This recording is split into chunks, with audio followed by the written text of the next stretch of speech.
I'm probably in the most uncomfortable situation I've been in a while. What is up, guys? It is Nick back here with another video. Today I want to talk a little bit about what has been going on with my business, and I still don't know if I am doing this right or if this is the right route to go, but I feel like I should share it with you guys. And if anyone has any feedback, comments, suggestions, or other questions, to comment down below. So basically,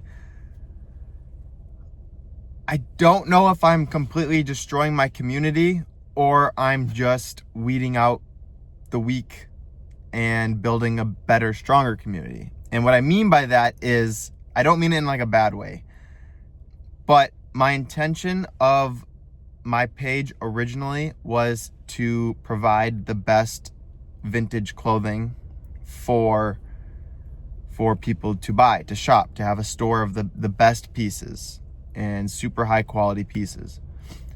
And by doing that, it is hard to find very good pieces for very cheap. Generally, you need to pay a little bit more for them. It's hard to find them in the wild, out in thrift stores alone. So generally, to get a lot, you have to buy them from other people. You usually have to pay a decent amount, and then you make a smaller margin. And when I started the page, I obviously didn't have tons of money to go and just spend on all of this product. So I would go to thrift stores, I would get the best product I could, I would trade for product, the better pieces, I would buy a couple pieces here and there when I could, and everything was going decent. And also a part of that was I had my pricing set not as high as I had originally wanted it to. I feel like they were very average prices. They were maybe a little inflated compared to what other people would sell them to.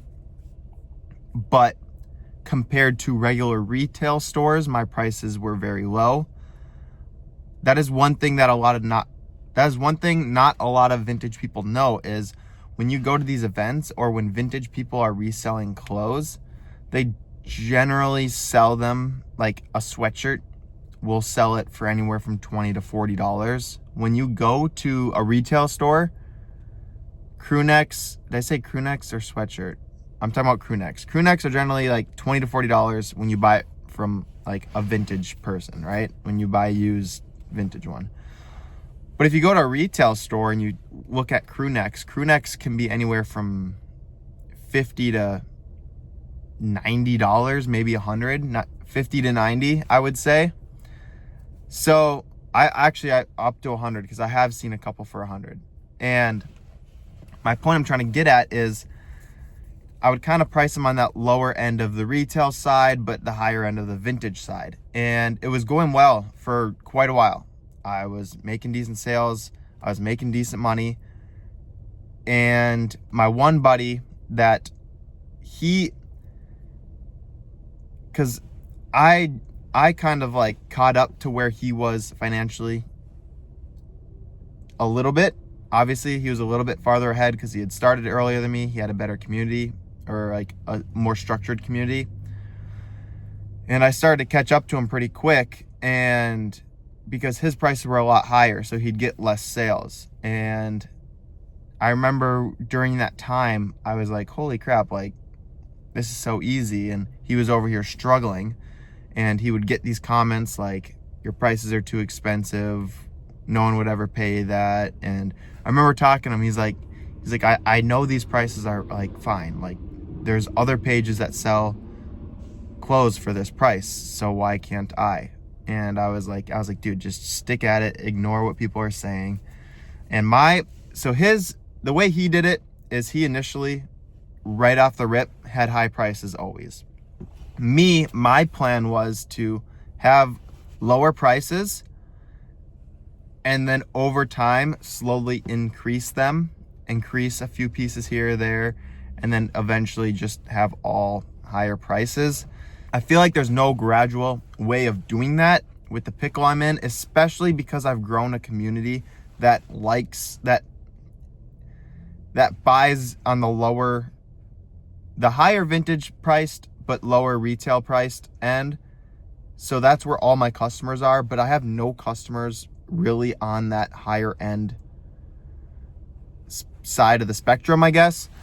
And that's one problem I've had, because my conversion rate, I started upping my prices. I started buying, because people were asking, like, we want, like, all my really good pieces would always sell. And I was like, well, I need to get more better pieces.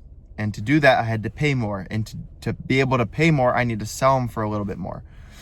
And literally just upping the price by $5 to $10 just completely shut off all my sales. Not all my sales, but a good chunk of my sales. And that's where I'm in this uncomfortable spot, because for one, the number of sales has dramatically dropped. But when I do get a sale, I'm getting a lot more money, but I'm also not I'm not making any more money. I'm just getting more money back because my inventory costs more. And I don't know, it's a very uncomfortable situation, because I have a lot more money sitting around in inventory versus before my inventory costs were a lot lower. So yeah, that's kind of a weird situation I'm in right now. I had a drop today, and usually it's so weird because right off the rip of my drops, like, I sell like a good handful of, like, the best pieces I would always sell. And today I sold one order so far. Thankfully, it was a big order. It was $500 for one order, which was super good. But that goes to show, usually within, like, it's been an hour and a half and I still have one order of $500. But usually I would have 10 sales or 12 sales and the total would be $500. So that's the thing I'm kind of fighting right now, is higher prices, less sales, but in the end, hopefully I will make more, because what was happening was I was having these lower prices, I was selling more items, but I wasn't able to keep up with the inventory. So yeah, but anyways, I talked to my one buddy about how my drop went, and he's like, well, how many pieces did you actually drop? And that was a factor that I didn't quite think of, is I was dropping 80 to 100 pieces before, lower quality pieces.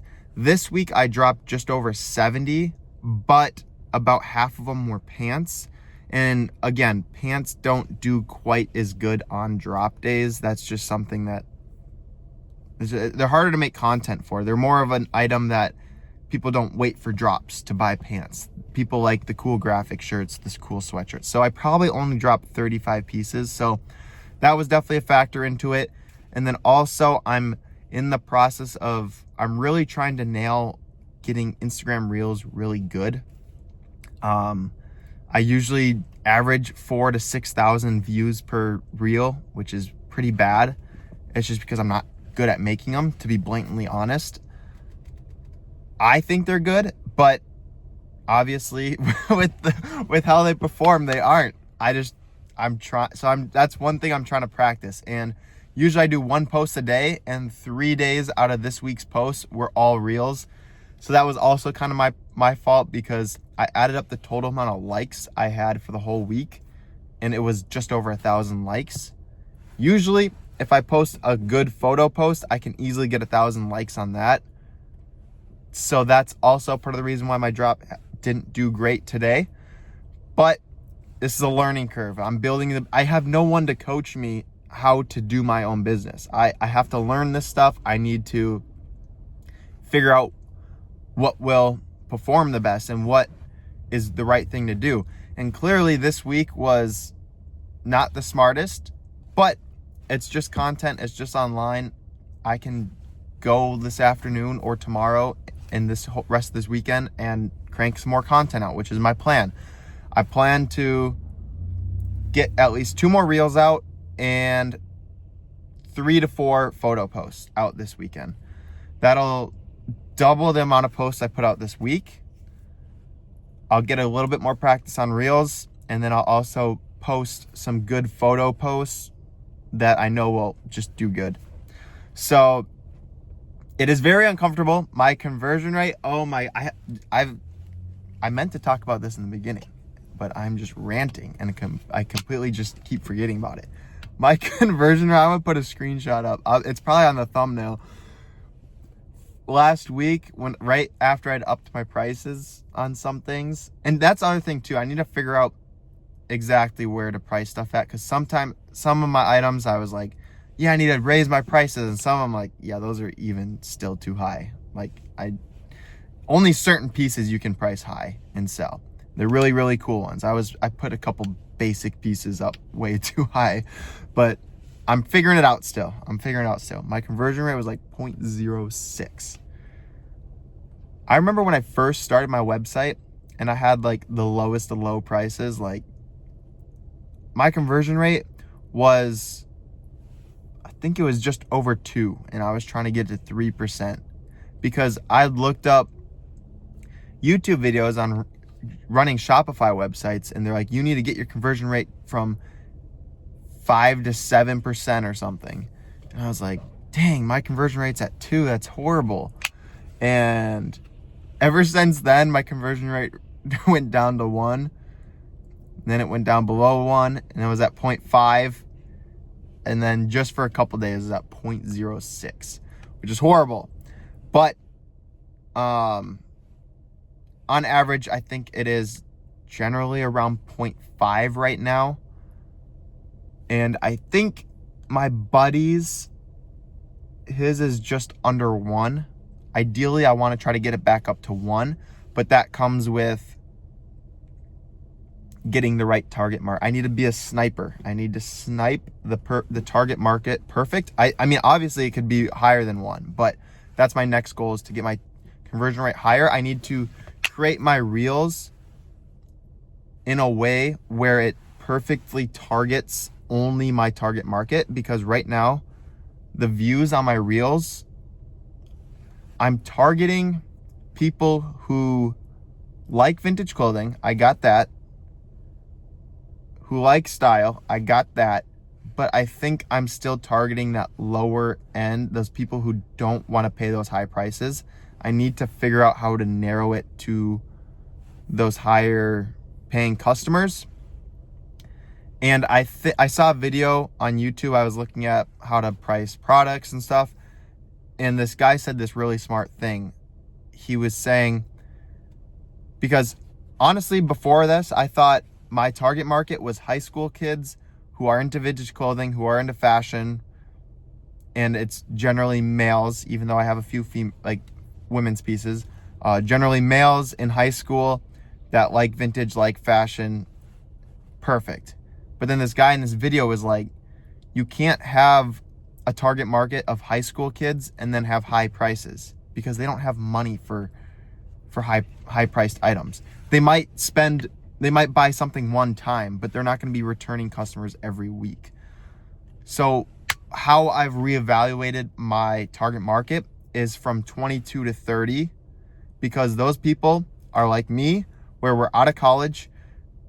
They probably have full-time jobs. They're making their first salary and decent money for first time, but they still got that youth feeling in them where they want to style and wear clothes that make them feel young still. So that's a shift I'm currently trying to pinpoint, and to get my content to curate towards them perfectly is a little older audience, and hopefully that audience I'm assuming that audience should have more money. But yeah, I think that's gonna be it. That was a big rant. If you guys have any comments, questions, suggestions, or anything about pricing, posting to target a specific audience or anything like that, please comment down below. But again, thank you guys for watching, and we'll catch you in the next video. Peace.